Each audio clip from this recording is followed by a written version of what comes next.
Baik, kita beranjak saja kepada para narasumber, di mana tadi narasumbernya itu sudah disampaikan, ada Dr. Andes Siswoyo Suyanto. Saya lihat mungkin kemarin sudah menyampaikan juga Dr. Andes Siswoyo Suyanto DEA. Ini beliau dari Institut Ilmu Keuangan, jurusan kebenaran umum, dan selalu bergelut di dalam hal keuangan.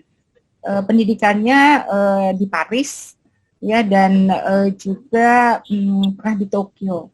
Dan sekarang pengalaman kerjanya adalah sebagai ahli keuangan publik senior, dan sampai sekarang menjadi staf ahli direksi Rumah Sakit Dr. Karyadi Semarang, bidang pengembangan BLU.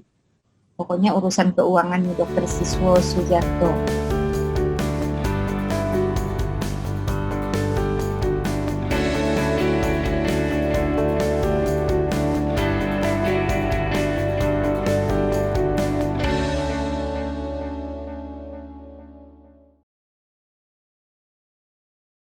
Beranjak kepada acara utamanya, yaitu kami persilahkan kepada Pak Siswoyo Suyanto untuk menyampaikan paparannya. Mungkin waktunya 10-15 menit. Silakan. Baik. Pak Siswoyo.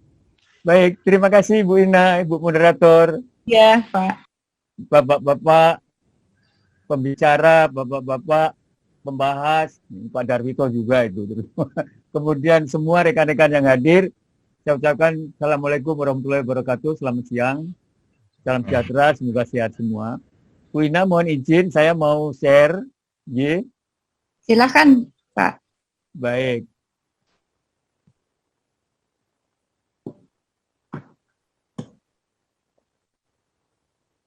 Iya.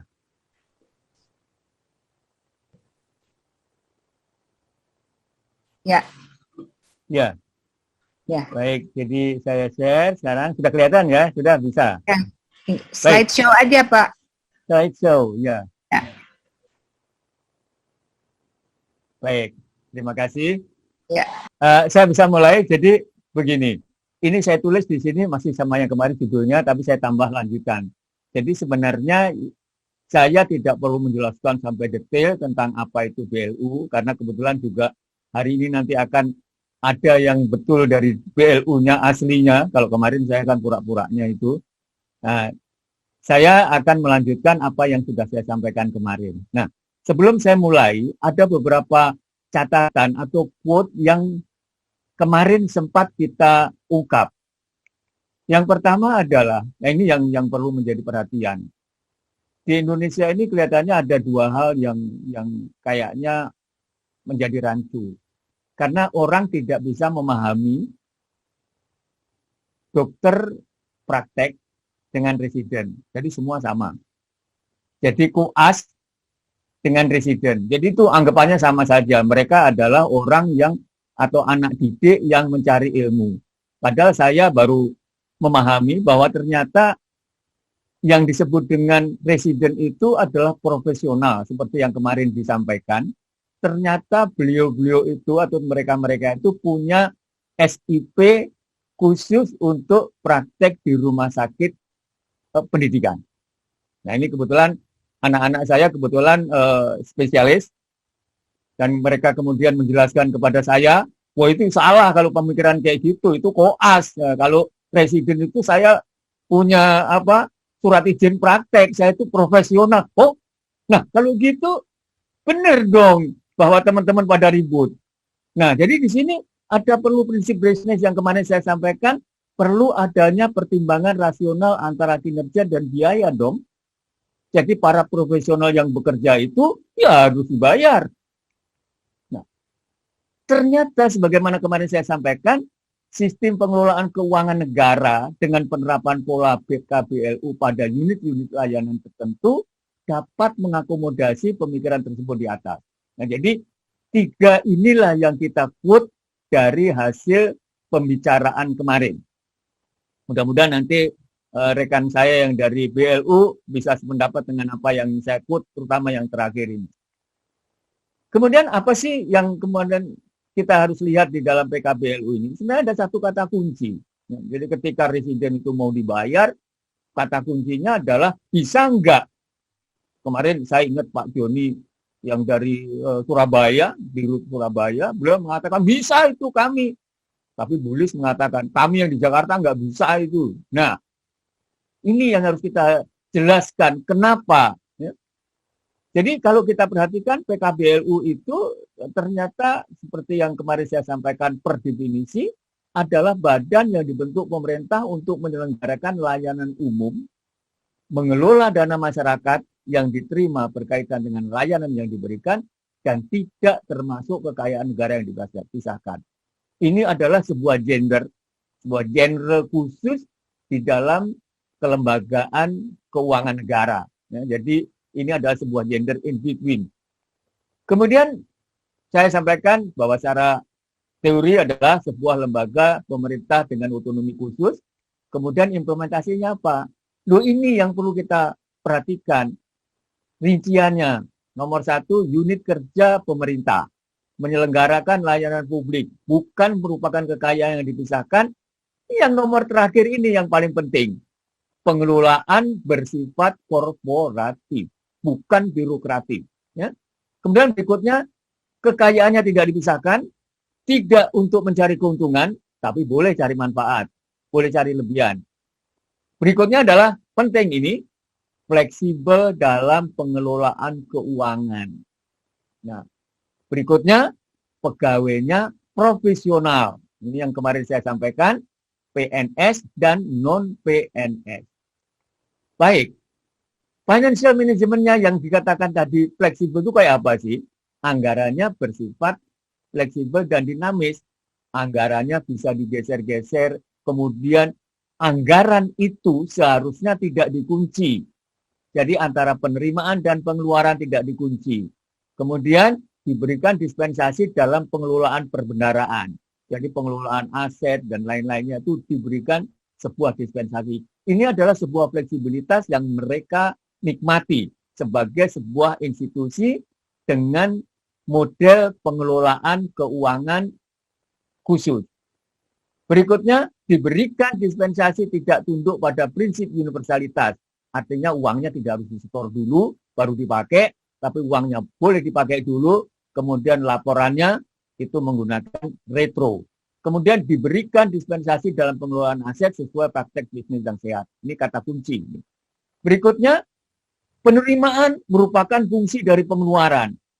Ini harus betul-betul dipahami bahwa seyogianya di BLU itu tidak ada saldo atau uang yang sifatnya idle. Tapi banyak pihak sekarang mengatakan enggak. Di BLU itu harus punya saldo. Itu salah itu.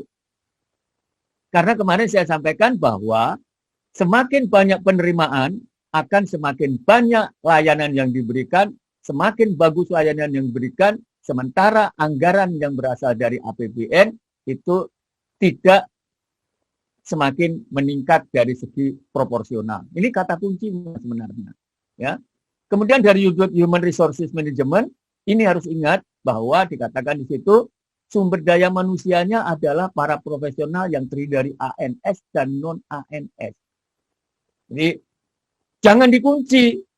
Sudah dikatakan mereka memiliki fleksibilitas. Ya. Nah, kesimpulannya apa?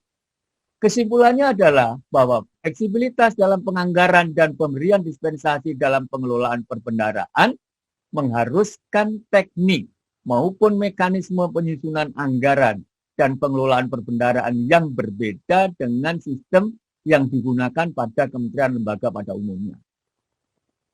Saya kira ini sudah dilakukan, tapi tidak betul-betul dilakukan secara nyata. Sehingga terjadi berbagai hambatan.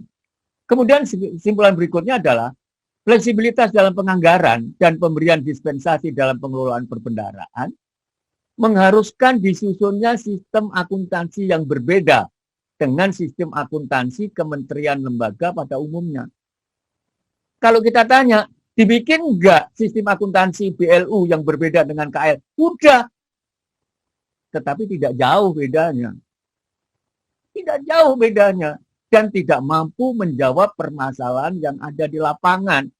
Sehingga tidak match. Ya. Nah, oleh karena itu kemudian kita buatkan saran. Apa sarannya?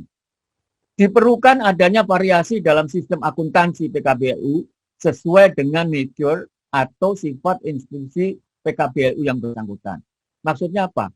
Loh, yang jadi PKBLU itu tadi kan layanan publik dan masih ada lainnya. Kalau kita lihat sekarang, pengelolaan dana BLU, universitas BLU, rumah sakit BLU, ada lagi yang aneh, sawit BLU. Nah, sistem akuntansinya harusnya beda-beda sesuai dengan nature. Jadi kalau rumah sakit, ya sistem akuntansinya ikuti rumah sakit. Tetapi konsep dasarnya harusnya tidak berbeda.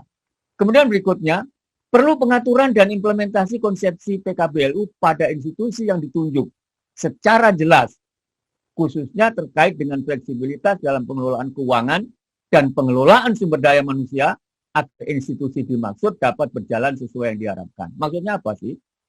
Ini di dalam masalah keuangan ini, seperti yang tadi saya sampaikan, saldo BLU ditarik. Saldo BLU adalah aset atau kas negara, bagian dari kas negara. Loh, lah kalau gitu buat apa dong ada BLU? Orang disuruh kerja, sisanya diambil. Bukan itu maknanya. Karena kemarin saya sampaikan, BLU adalah sebuah program jangka panjang dibudgetisasi dari kegiatan-kegiatan pemerintah. Nah, SDM juga begitu. SDM di BLU dikunci di Menpan. Oleh sebab itu, cara mengangkat pejabat-pejabat atau cara mengangkat pegawai harus mengikuti kaidah-kaidah umum yang ada di kementerian lembaga. Nah, ini tidak nyambung. Nah, oleh karena itu, saya mohon saran 2 ini kalau memang akan bisa dilakukan, maka apa yang tadi saya sampaikan atau kemarin yang dibahas, bagaimana residen yang sebenarnya adalah profesional, itu sebenarnya layak dibayar. Karena dia meningkatkan kinerja lembaga itu sendiri. Baik, itu yang bisa saya sampaikan, Ibu Moderator. Ringkas, mudah-mudahan nanti bisa men-trigger berbagai diskusi. Terima kasih. Wassalamualaikum warahmatullahi wabarakatuh.